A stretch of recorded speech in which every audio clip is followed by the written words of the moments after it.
So thank you so much, everyone, for coming. This is going to be another example of a shiur, which I put into the category of things that they didn't teach us when we were children in day school, but it's at the heart and the essence of what it means to be a Jew, and how I wish that they would have taught us about this. One of the things that we hear about a lot in the world is about the search for happiness. Everyone's searching for what's the key to happiness, and what's the key to living a meaningful life, and everyone's searching for it. I'm going to start the shiur with a quote that I did not put into the source sheet, because the source sheet is for Torah sources, and I think it's the first time I've ever quoted this person in any shiur for sure, but in any setting, and I'm going to quote Oprah Winfrey. She said in a speech in a college in 2015, here's the following words: "There is no full life, there's no fulfilled, meaningful, sustainably joyful life without a connection to the spirit." That's what she said, and she's absolutely right. Because if it's just about the physical world, then there's nothing that's inherently meaningful. I mean, there's meaningful things that you can do because they connect to something spiritual, and there's something behind it. So we're going to start with the basics, and we're going to build very, very slowly. And through the shiur, we'll get to the importance of focusing on our soul, on our neshama. But we're going to start with an unlikely source. And that's source number 1, V'ahavta l'reacha kamocha. Now, there could be an entire shiur, and maybe we'll do that one day, about what does that mean? Love other people like ourselves. The number one question is, that's impossible. It's impossible, because ultimately we should love ourselves thoroughly, and loving other people is very difficult. But if we actually dig deeper into the question, we'll see that that question is not accurate. Rabbi Akiva says in source number 2, An v'ahavta l'reacha kamocha, zel klal gadol b'Torah. Right, the famous saying, Rabbi Akiva. One of the things that I remember when I was a yeshiva student here, and we went up north on one of the trips, and we went to Rabbi Akiva's kever, to his grave, and on the mountainside, and this is coming from an American who my only point of context was Hollywood, on the mountainside in California, in white letters, just like the Hollywood, it said, V'ahavta l'reacha kamocha. I don't know if that's still there, but I remember that it hit me very hard. Like, this is what it's all about. My Rosh Yeshiva, Rav Yaakov Weinberg, Zecher Tzadik Livracha, in source number 3, said the following about V'ahavta l'reacha kamocha. This means that if you do not like yourself, you're not going to like anyone else. Look at how he turns it, right? It says, love other people like you love yourself. So the love, respect, care, and warmth that you have for others must derive from the love, care, and respect that you have for yourself. The starting point of this pasuk is that you love yourself. Once you love yourself, then you can move on, and we can begin to work on loving other people. There's an amazing, amazing story with Rabbi Abraham Twersky. It's a story which is mind-blowing, actually. He was a rabbi of a synagogue for many, many years, and a popular rabbi. People loved to come to his classes, and his wife begged him for years. She said, "You're so busy, morning, afternoon, night, taking phone calls from people, visiting the sick. You have to take care of yourself." So after 15 years in the rabbinate, he took his first vacation. And he went to Hot Springs, Arkansas, to have spa treatment and to relax. He arrives in Hot Springs, Arkansas, and he goes to his first treatment. There's a whole series of things you're supposed to do. He goes into the first room, and there's water there, warm water, and the attendant says, "You're here for 30 minutes. That's the first treatment. It's a small room, a small little area in the bath, and the attendant leaves the room. And it's totally quiet. Totally quiet. No phone calls, no music playing, just sitting in this bath for 30 minutes. And Rabbi Twersky says that after 5 minutes, he went absolutely crazy. He lost his mind, and he started knocking on the door, and the attendant came in and said, "What, you have 25 more minutes?" He said, I can't do it. I can't do it. And he had to leave the room. And he thought about it afterwards, and he said the feeling that he had in that room was like he was forced to be in a small little room with a person who makes him crazy, with a person who he can't stand. And all of a sudden he realized he was so busy in his life, and it was feeding him. People need me, I'm giving shiurim, people are calling me, I'm going to visit. He never, ever got to know himself. Because himself became my shiur, helping this person. That became his identity, and he wasn't at peace with himself. And he began this unbelievable process of coming to peace with himself and getting to know himself, and that led to about 15 books about this topic. We're going to quote one later on in the shiur, but he didn't love himself, and he didn't even know how to love himself, and he began that process. Rav Wolbe, who's one of the greatest Musar ethical teachers in the 20th century, late 20th century, he says in source number 4, Oy lo la'adam, woe unto a person, she'eno makir et likoy nafsho. Woe unto a person if you don't know about your flaws. Right? We're supposed to know what are our flaws, what do we have to work on. But then he says, aval oy vavoy, okay, even worse, la'adam she'eno makir et malotav. A person who doesn't know his positive qualities, his positive character traits. And we tend to be pretty good at focusing on the negative. We're pretty good at that, of seeing our flaws, but do we focus enough on our positives? Kol adam chayav ladat, every person has to know, sheyesh lo chashivut, that he has significance, that he has importance, and he's a really, really prominent human being. By the way, this lesson applies in parenting, it applies in grandparenting, it applies in teaching. I'll speak from the perspective of a teacher. So I taught in a classroom, and generally what happens, a student is misbehaving, so you call the parents.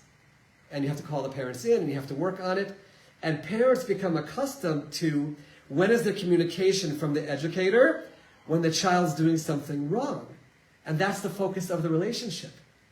Can you imagine if we turned that upside down, and I tried this, after I heard this from somebody else, I take no credit for this, and after a week of school, you pick up the phone, and you call a parent, and you say, "Hi, this is Rabbi Lipman, I'm your son's 7th grade teacher," and they're prepared for, what did Yaakov do? And you say, "I just want to tell you what a wonderful student he is, and you should have so much nachas from him." To focus on the positive. And certainly as parents, it's that way. They talk about putting deposits in, right? The more positive things we say to our children, then if we have to say something negative, they can accept it more because you've filled with so many deposits. So Rav Wolbe says we need to focus on the positive. Rav Tzadok HaKohen from Lublin takes us a step further in source number 5. Kishem sha'adam tzarich la'amin b'HaKadosh Baruch Hu. We all know there's a positive commandment to believe in God. It's the first of the 10 commandments. Right? Anochi Hashem Elokecha. Believe in God. Kach hu tzarich lahamin ba'atzmo. A person is not just supposed to believe in God, but he's supposed to believe in yourself and recognize who you are able to be or who you are. And says the Gemara in Sanhedrin, source number 6, Ein echad mehen doma l'chavero. There's not one human being who is exactly like somebody else. Lefikach kol echad ve'echad chayav lomar. Therefore, we have to say to ourselves, Bishvili nivra ha'olam. The world was created for me. Now, by the way, this doesn't mean that you're going to change the world. But that means that every single person has the capacity inside of themselves to justify the creation of the world because of the way that they choose to live their lives. And Rashi says in source number 7, Kolomar, Chashuv ani ka'olam malay. I am significant like the entire world. Now, here's the question. What is me? Right? We said, I am significant like the entire world. The whole world was created for me. So what is that me And that me then defines your chashivut, your importance, your significance. What is that? What does that mean? So I had a story in my life which was a turning point on this issue. And that is when my father, Zechor Livracha, passed away. Because it was the first time that I was ever present in a room where somebody passed away. And one moment, the person is alive, right? He's breathing. His eyes were closed at that point, but he's breathing, and you can see that there's a life force inside of the person. And then all of a sudden, the machine starts going down, and we realize what was happening. And then, that's it. He passed away. He actually turned his head to the side, and that was it. And I'm looking at him, and I was saying to myself, where's my father? Right? Where's that? And it was this moment where it hit me. His physical body was right there. It was right there. It was intact. He passed away from an illness. So where's he? And it was this moment where all of a sudden I realized he, and by extension me, is the soul. It's the neshama. Right? There's a physical body that is where we are located and situated during our lifetime. But that person who I saw as my closest friend, as funny, as smart, as a leader, that was his soul. That was driving all of that. And it was obviously a combination with the physical body, but he wasn't there anymore. The he wasn't there anymore, and it made me realize that it's the neshama. And our sources are filled throughout our tradition with sources about this. There's something about the way Rav Kook says it in source number 8, which I really connected to, so I'd like to share it with you. Rav Kook wrote extensively about spirituality and connecting to the spiritual, and he writes as follows: "Kishishochechim et haneshama ha'atzmit," when we forget about the individual soul, "Kishemesichim deya milistakel betochiyut ha'chaim ha'pnimim shel atzmo," when we get distracted from focusing on our inner self, who we truly are, hakol na'aseh murbav misupak. Everything becomes confusing, and everything becomes what we call a balagan. What causes confusion in our life? What causes all of our questions, and questioning ourselves, and questioning the world, and questioning God, and difficulty? It's when we forget, and we're not focusing on our soul. V'hatshuva harashit, the number one answer, shehemira et hamachshim miyad, the one thing that will give light to everything that is dark in the world for us, but it gives light immediately, hu sheyashuv adam el atzmo. When you go back to yourself. And what is yourself? El shoresh nishmato, to the root of the soul. Rav Kook says, the reason why we struggle so much in life is because we're not connected to our neshama. But the moment we go back and connect to the neshama, then everything can work out. So no confusion, no darkness. We want light. The idea is to connect to the soul. And that is why, as we go to source number 9, and that's page number 2, what do we start our day with every single day? This tefillah, which if we would take our time and say it word by word and focus on it, it can change our entire day. Elokai, my God, neshama, the soul shanatatabi, the soul that you gave me, tehorahi, it's pure. I don't know if all of you had this experience, but I had this experience the moment every one of my children was born. You look at them, the moment that they're born, right? They have not been dirtied by anything in this world. They've heard no impurity, and they're just a pure soul. That's what they are at that point. It's almost like you've been given this responsibility to try to protect them from everything that's in this world. But our soul is pure. Ata v'rata, you created it, ata yitzarta, you formed it, ata nefachta bi, v'ata meshamabra kibi, you keep the soul inside of me. Ve'ata atidik meni, in the future, you'll take the soul. Ul'achzira bi latidavoba, you'll bring it back in the resurrection of the dead. Kol zaman shaneshama b'kirbi modeh ani lefanecha. As long as my soul is inside of me, I give thanks to you, God. But that's who we are. When we talk about what our identity is, I think very much at times about Yonah, who goes on the ship, and they ask him, who are you? What is your trade? What do you do? And he said, Ivri Anochi, Vet Hashem Elokecha Ani Yareh. I'm a Jew. I'm an Ivri, I serve God. He didn't talk about what his profession is, but that's so much what happens in our lives when we think about who we are. At younger ages, maybe it's the sports that we play and the music that we like. And then as you get older, it's where I'm going to school. And then it becomes what my profession is, right? But that's not who we are. Those are all things that we do. But who we are, it's the neshama. And when we talk about the chashivut, the importance of the neshama, source number 10, a pasuk which just has to, again, we should think about daily. Vayitzer Hashem Elokim et ha'adam, God made the person, afar min adama. Right? He created us from the dust of the earth. That's the physical body. But then vayipach be'apav, nishmat chayim. God breathed the soul into us, and then vayi adam lenefesh chaya. Then we're alive. And when Hashem takes the soul away, then we're no longer alive. And there's a body that's just a body, and the soul continues on its journey. But to think about the fact that it's not just my identity is a soul, but it's a soul that's a piece of God. It's the highest level that could be. It's something we don't think about. But the fact that our essence is a piece of God, it's divine in nature, that's why we each have such importance and significance. And that's why the whole world was worth being created for us. It's because of who we are and the high level of our soul. And that brings us to the most beautiful midrash. As usual, I learned the midrash through a song. Mordechai ben David sang a song, and you learn about the midrash. I'm not going to read the entire midrash inside right now, just for the sake of time. But the idea of the midrash, as you'll see, is there's a soul that's in heaven, and God comes and says, I'm taking you somewhere. Okay, an angel comes and says, I'm taking you somewhere. And says, I don't want to go. I like where I am. The soul is in heaven with God. And God says to him, no, it's decreed, you have to go there. And he says, I don't want to be there. But then, and in the song, Mordechai ben David says, but der malachol, no, I don't want to go. There's so much pain and evil in the world below. And the neshama wants to stay in Shemayim, but then God shows him that there are righteous people who use the world for the right things, and ended up in Gan Eden afterwards. And then the soul agrees to go and be part of this world.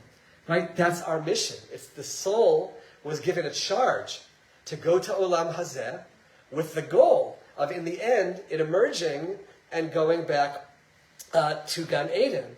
That's what it's all about. And the Ramchal, Rav Moshe Chaim Luzzatto, explains beautifully in Mesilat Yesharim, again, something that I don't think I was ever taught as a child, but is so important. We were always taught that Gan Eden, you get reward, right? There's punishment, there's a reward, but it's not reward in a physical sense at all. How does it work? And this is really, really important to hear because this is the entire story of the soul. Every single time we do a mitzvah, whether we notice it or not, it elevates our soul. When you eat matzah on Pesach night, even if you feel nothing spiritual, somehow it's giving elevation to the soul. You go and you daven, you felt nothing for some reason when you prayed, it elevates the soul. You learn Torah, it's feeding the soul. When we do things that are wrong, it stains the soul. Okay, just imagine a stain on an article of clothing, and that stain is there. The goal is to enter Olam Haba, which is not a world of, right, a physical world. It's connection to Hashem. It's the soul reconnecting to Hashem, which is the greatest joy for the soul. But as long as you have a stain on your soul, it's not able to connect to God. It blocks the soul from connecting to God. So tshuva in this world is like going through the cleaners, right? If you actually feel pain over the things that you've done wrong, you go through that process of removing that stain, then you're free to go to Olam Haba. And I could jump to a moment to after we pass away, after 120 years. The idea of hell, of Gehenom in Judaism, is not eternal damnation. We don't have that. Hell is actually a good thing. Because if you go to hell, if you go to Gehenom, it's a period of time. The soul is bound by time. It's a maximum of 12 months, during which the soul goes through a cleansing process, basically confronting all the things that it did wrong, feeling spiritual pain over the things that it did wrong, and then it cleanses the soul to go to Olam Haba. I used to say to my students, I'll see you there. It's great if we made it there, because then we're going to Olam Haba afterwards. Of course you want to do tshuva beforehand, but it's not a horrible, horrific thing in terms of going to the place called Gehenom, because it's a preparation for Olam Haba. But that's the entire story of our existence here, is the soul. Of course you want to accomplish great things. Of course you want to raise children, and we talked about last week, though, or a few weeks ago, or maybe we talked about the Parsha, I'm sorry, Noach, right? We talked about Eila Toldot Noach. These are the offspring of Noach, and then it doesn't say his children's names. It says Noach ish tzaddik, tamim haya b'dorotav. And our sages teach us, because we tend to think to ourselves, our legacy is our offspring, our physical offspring, our children, our grandchildren. And of course there's truth to that. But ultimately we have no control over what our children and grandchildren do. We can do the best that we can, but it's their lives to lead. But I have full control over what I can do. And that's our legacy. And that's what we're here for. And that's to create the soul to be in a position where it can connect to God. Okay, so now the challenge. How do we connect to our souls? What is our soul? What is the voice of our soul? How do we even hear this? So we're going to start with source number 12. It's a pasuk in Melachim, an amazing pasuk about God. Vayomer, Hashem says to Eliyahu Hanavi, Say v'amarta b'har lifnei Hashem. You're going to stand on a mountain before God, v'nei Hashem over, and God is going to pass before you. What an amazing phenomenon. God is going to pass before him. V'nei Hashem over. God comes, right? V'ruach gedolah, chazak. There's this strong wind. Mefarei karim, it uproots mountains. Mishaber slaim, it breaks rocks. Lifnei Hashem, in front of Hashem. But lo beruach Hashem. But Hashem was not in that wind. Ve'achar haruach, after that wind, rash, there was an earthquake. But lo berash Hashem. God was not in the earthquake. Ve'achar harash, after that earthquake, eish, there's a fire that came. But lo be'esh Hashem. God's not in the fire. Ve'achar ha'esh, after the fire, kol d'mama daka. It's a quiet, whispering, still voice. And that's the voice of God. What is this saying? We can't really hear the soul. It's not loud. The voice of God is not a voice that's loud. We think about it in those terminologies, but it's a spiritual sound. It's a spiritual phenomenon, and for that, you need absolutely complete, total quiet. All the noise and all of that makes it impossible to connect to the soul. And that's part of what we do wrong. Let's look at source number 13 for a moment as it turns to Gemara and Brachot, as it turns to page 3. God fills the whole world. The soul fills your entire body. God sees, but can't be seen. The soul sees, but can't be seen. God gives sustenance to the whole world. Kulo, the soul feeds spiritually the entire body. Ma'akadosh Baruch Hu tahor, just like God is pure, af neshama tahora, the soul is pure. Ma'akadosh Baruch Hu yoshev b'chadrei chadarim, God sits, as it were, in an inner chamber that we can't see. Af neshama yoshevet b'chadrei chadarim, the neshama is deep, deep inside. It's not something that you can see on a surface level. If you go through your daily life just trying to live on a surface level, you are not going to be living a spiritual life. There's things that you have to do in order to be able to connect to your soul. So the question is, how do we do that? So the few strategies to be able to do that. We'll start with source number 14, Avraham Avinu. Vayomar Hashem el Avram. Hashem says to Avram, Lech lecha, go. Go from your homeland and go to the land of Canaan, go to the land of Israel. There's a question on the Hebrew in this pasuk. What is lech lecha? Right? Just lech. Go to the land of Israel. What is that word lecha doing there? So all the commentaries try to give some explanation, and the sages talk about it. And then I came across the Malbim, who just says exactly what the words mean. Source number 15. Al Kain Amar Lech Lecha. Just translate the words. Go, to you. Sheyelech el atzmo, that Avram Avinu will go find himself, nifrad b'tivo mikol ela, to separate his nature from all those around him. Avram Avinu was living in a place where everything surrounding him was pulling him away from himself, was pulling him away from spirituality. Hashem said, Lech lecha. You have to remove yourself from things that are making it impossible for you to connect to your true self.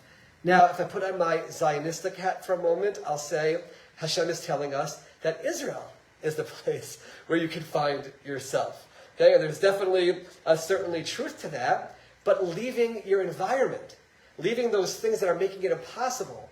And just to give you a classic example of this, it's what happened to me, but happens to many 18-year-olds from Chutz La'aretz, from outside of Israel, who grew up in whatever country they came from, just going through the motions, and all of a sudden they're removed from all of that, and they come to Israel, and they all of a sudden find their souls.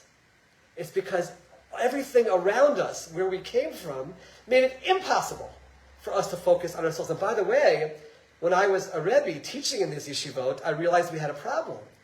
Because all that this was before we even had smartphones. But there were all kinds of ways that through their computer, they could still watch all the television shows from the night before, it was called a sling box back then. You're not removing themselves from that environment. They can't connect to their true selves because they're still being bombarded by all of those things.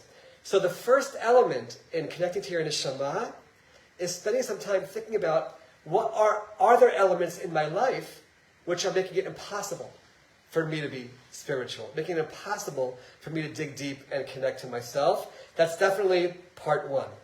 But part two, and this is going to be the most important part of everything that we say tonight, and that is what we call hitbodedut, time for yourself. Let's just think for a moment, just look at the Torah, and look at our great leaders in the Torah. The Avot were shepherds. Moshe Rabbeinu was a shepherd. David HaMelech was a shepherd. A shepherd spends all day essentially by themselves, in their own minds. Right? They're dealing with the flock. Moshe Rabbeinu, from age 20 to 80, 60 years, that's what he was doing. So when you want to talk about what do we need to do to be able to connect to our true selves and be spiritual people, it's isolation, it's meditation, it's time to ourselves and seclusion. We'll just see a few sources that mention it, and then I want to speak about it a little bit more. The first is from the Shla, the Shnei Luchot Habrit, Rabbi Shaya Horowitz, who lived in the 17th century in Europe, eventually made it to Israel.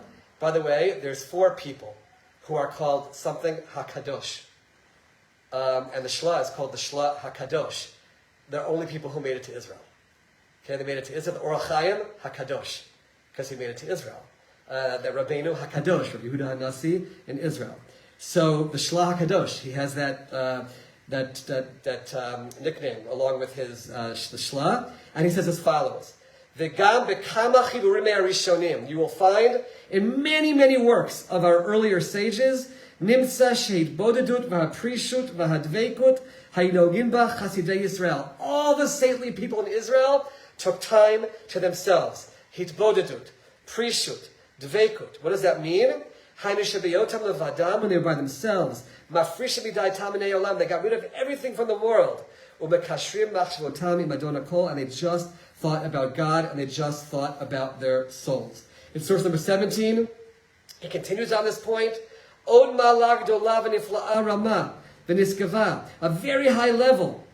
Hanecha b'midat hatzniut, which helps with modesty.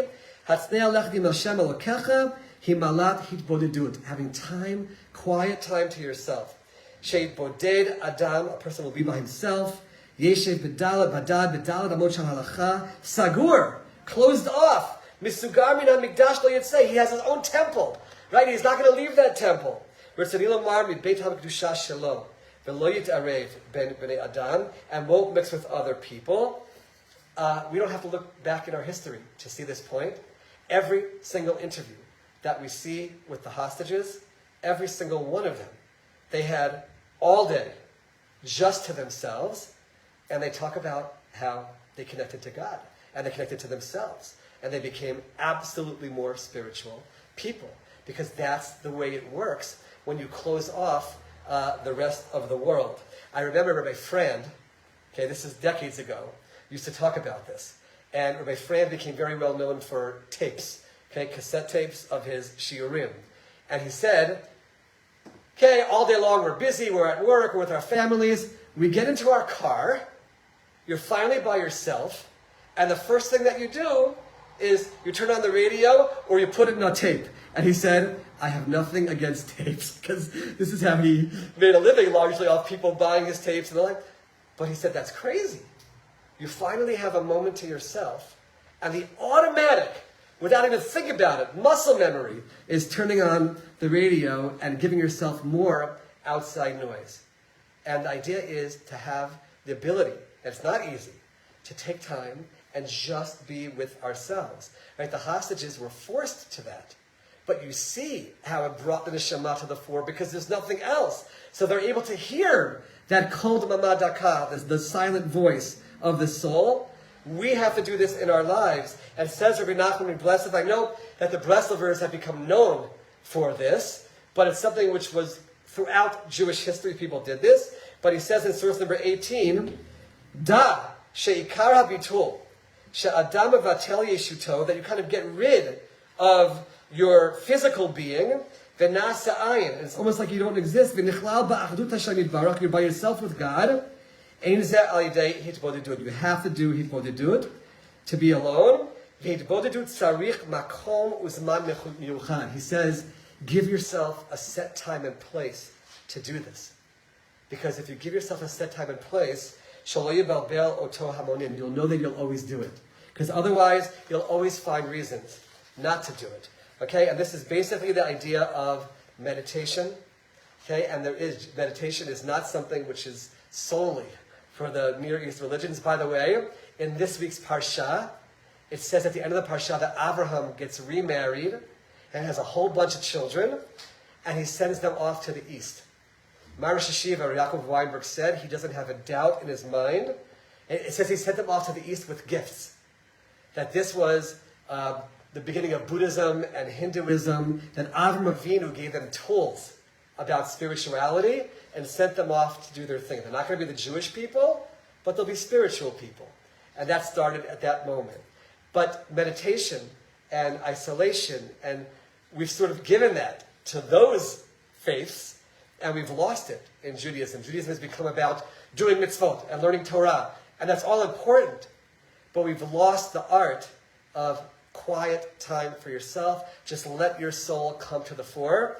And again, we can have a whole shiur. I'm not the best person to lecture about meditation, but Rav Aryeh Kaplan wrote an entire book called Jewish Meditation, where he talks about different things that a Jew should do to be able to connect spiritually and really, really feel their souls. And this is something which we have to really try to zone in on and really connect to.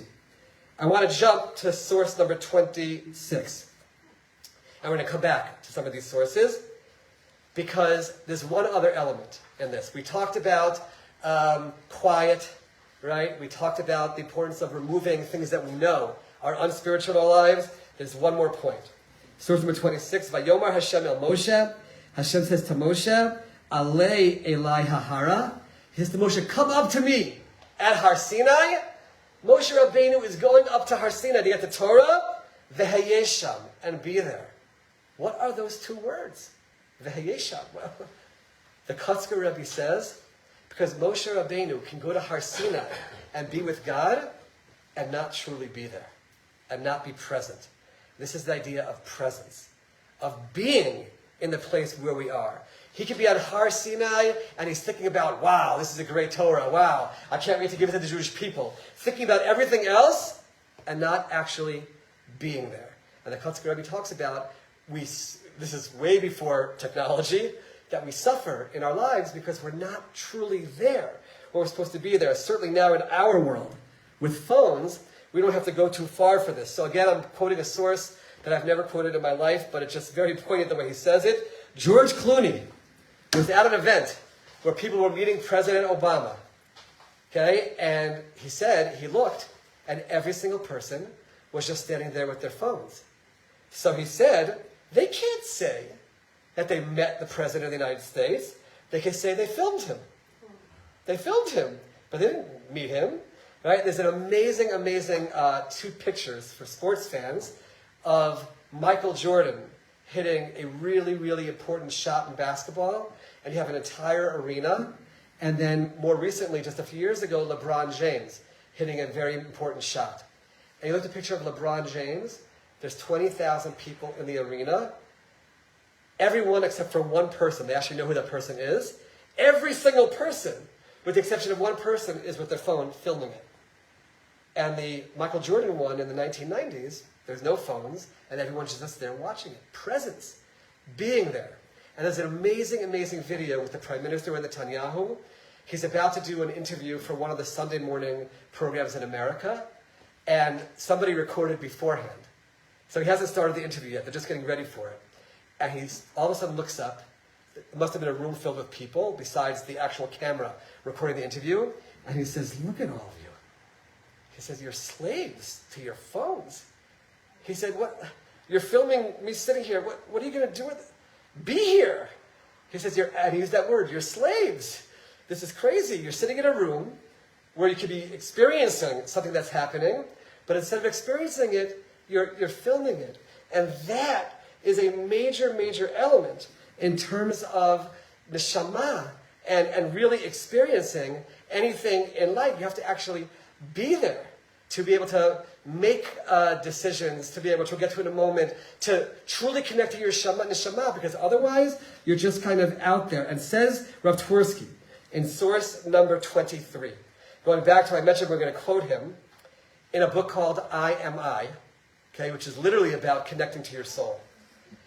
He says as follows: allowing others to establish your identity runs the risk of making yourself into a chameleon, as you continually change identities according to what others say you are. At best, you become a composite of the various identities you assume. It should be evident that many important decisions in life depend on your identity, and the decisions made in the presence of a vacillating or poorly defined identity may be less than optimum. Right? If we live our lives, which by the way, certainly as children are absolutely living their lives this way. What are people thinking about me? What are people thinking about me? What are people thinking about me? Constantly. But sadly, that continues into adulthood, where instead of just being there as yourself, it's all about everything else that's everybody else around me. Source number 24, in the same book, Rav Twersky says, you have a bona fide identity only if you are a product of your own self-evaluation. If you are dependent on anyone else or anything else for your identity, then you do not have a true identity. It's all about your neshama, and it's all about being present. Imagine you walk into a room, okay, and all of us, I can't say all of us, okay? You walk into a room with a lot of people, there's a lot of anxiety sometimes with that. Who's going to be there? What's going to happen there? If you walk into that room and your mindset is all about everybody else, then that's what you're thinking about. You're looking at other people, you're thinking about what are they thinking about you, and there's this constant dance that's going on about that. Or you're thinking about, what am I going to do with this afterwards? What are people going to think? But now imagine you walk into a room where, lach patli, right? I don't care. I'm not thinking about other people. I'm me. I'm my soul. I know who I am. I know my own self-worth. Now I can truly experience whatever this is. I can see things, I can hear beautiful sounds, I can see beautiful things, I can learn things from it, because I'm focused on myself being there, on my true self, instead of focusing on all of the external things that go on. And says the Kotzker Rebbe, it's a famous quote from the Kotzker Rebbe, but just reading it sometimes in the Hebrew is so powerful. It's source number 25, Imani ani, if I am myself, mipnei she'ani ani, because I am myself, ve'ata ata, and you are you. Because you are you, azani ani, then I'm truly myself. Ve'ata ata, and you're truly yourself. Aval im ani hu, ani, if I'm who I am, because of you, I'm only myself because of you and what you think. Ve'ata ata, and you're only you, ani, because of what I think. Azani lo ani, that I'm not being myself. Ve'ata lo ata, and you're not being you. Right? It has to be that I define my self-worth. I define who I am. I know what my identity is, and that all comes from the neshama. And that then leads to the last part, which has unbelievable implications for decisions that we have to make every single day. Source number 27, Vayivra Elokim et ha'adam b'tzalmo. Hashem created man in his image. B'tzelem Elokim bara oto. He created man in his image. What does that mean? Image of Hashem, right? God is not physical. So the commentaries explain, image of God means bechira, choice. Just like God has choice, we have bechira chavshit. We have the power to choose. Says the Gemara in source number 28, Amar Rav Chanina, Hakol bidei shamayim. Everything is in the hands of heaven, chutz miyirat shamayim, except for fear of heaven. Okay, it's a play on words, Zavik, but we're given our physical bodies. We're given our talents. We're given our families. We're generally given the place where we live. Right? But what do we have the ability to impact? Yirat shamayim, making decisions that help us in our path towards Hashem. But we don't even realize how many decisions we are making throughout our day. Why? Largely because we're not fully present and we're not fully connected to our neshama. So whenever I talk about this idea of thinking and decisions, so I'm going to bring back to my baseball life, and Cal Ripken Jr., who was a baseball player who I grew up following, he played 16 seasons straight without missing a game, 2,632 straight games. And even if you don't know anything about baseball, just stay with me for a moment. So when he's on defense, okay, meaning the other team is hitting the ball, he played a position called shortstop, which is a very important position where a lot of balls come to. And he said, before every single ball that was thrown to the batter, before every single one, he said to himself beforehand, exactly what am I going to do? If the ball is hit to me, if the ball is hit, before every single one, he went through this process. Imagine an average of 130 pitches per game, playing for the 16 seasons. That's 21,000 times per season. 21,000 times that he stood there, was fully present, and went through this calculation of what am I going to do when this ball gets hit. To take from that to our lives. You're walking down the street, right? You see people, right? Are you going to say hello to them? Are you going to turn away from them? Are you going to say hello to them with a smile? Are you going to turn away? Just a basic thing. You walk into a supermarket and we tend to go through most of our day making decisions with just muscle memory, just going through it, and just things are happening automatically without thinking. I'll never forget, right down the block here at Yeshiva, I was walking in the hallway, and I had a pen in my hand, and I was just twirling the pen, just walking down. And there was a Rebbe in the Yeshiva, Rav Mendelson, who was this big Baal Musar. He was a Talmud of Rav Volby. And I'm walking past him, and he says, "What are you doing?" I said, "I'm walking down the hallway." He said, "No, with your hand." I said, "I don't know. What was I doing with my hand?" He said, "Try to think for a minute. What were you doing?" I said, "Oh, I was twirling my pen." He said, why are you doing that?" I said, I have absolutely no idea. He said, "How can a Ben Torah be walking anywhere and not be aware of what you're doing and not thinking about why you're doing it?" That was a wow moment. A wow moment.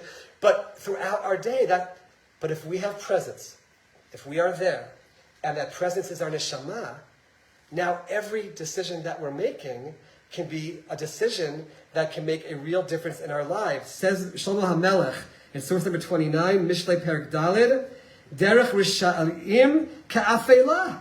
The way of the wicked, they're in the dark. Lo yadu b'ma yikashelu. They don't even know that they're stumbling. Right? The way of the wicked is I'm just going through my life and I'm doing things and I'm stumbling and I'm not even thinking about why I'm doing what I'm doing.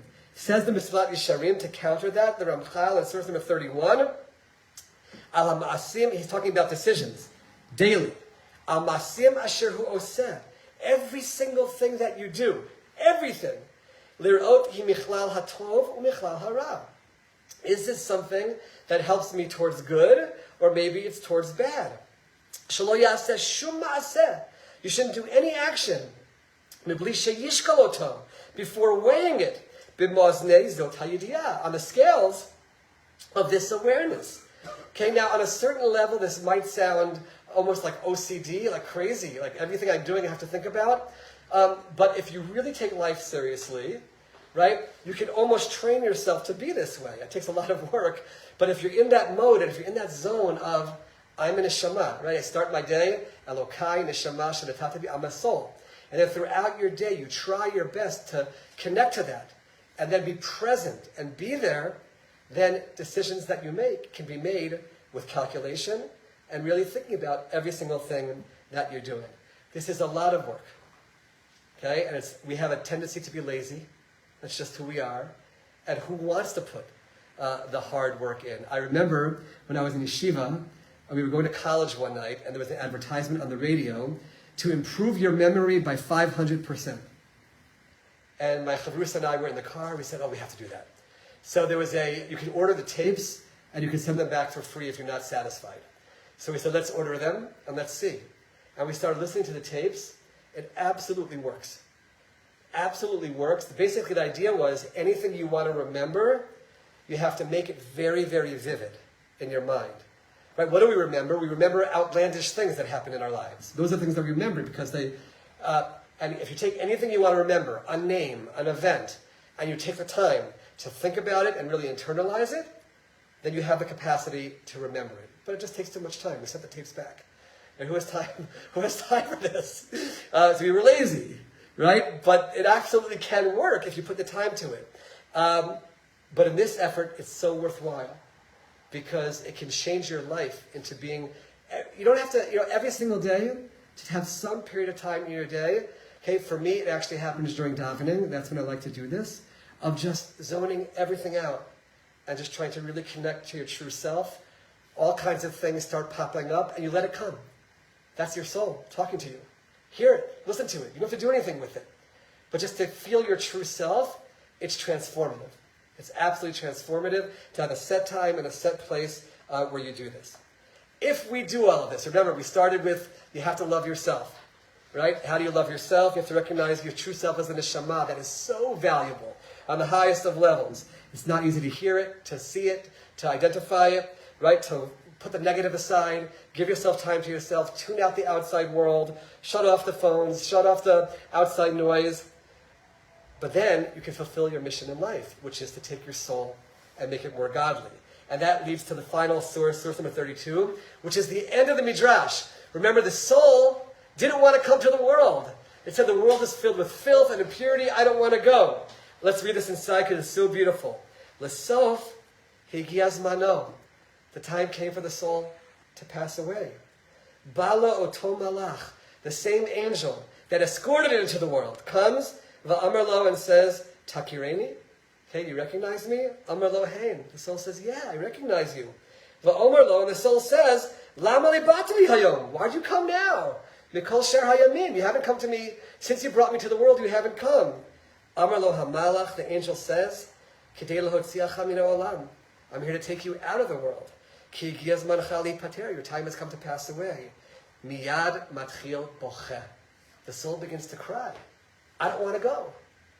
Right? I didn't want to come to the world, but you gave me this charge and this mission of doing good and being spiritual, and I'm doing that. And I feel like I'm accomplishing, because I'm living a spiritual life, and I don't want to go. Right? That's the ultimate goal. The ultimate goal is that you feel that your soul is accomplishing so much that you just want another hour, another day, another year, to be able to, the soul to accomplish much more. That only happens if we take the time to focus on our soul and to give ourselves the time, the place, the ability to recognize that true identity. So we should all be blessed by Hashem, because it's not easy, as I said, to not be lazy, to find the capacity. And by the way, the first times you do this, if you haven't done this, it's a little bit weird. Right? You just not try to, because when you try not to think about anything, you think about the fact that you're not thinking about anything. It's kind of this circular thing that happens. But with time, it actually becomes so productive and so positive, and so gives you the ability to live your life as a neshama. And if you're living your life as a neshama, then all the benefits that we talked about here can happen. We should be blessed by Hashem to be able to live our lives in that manner.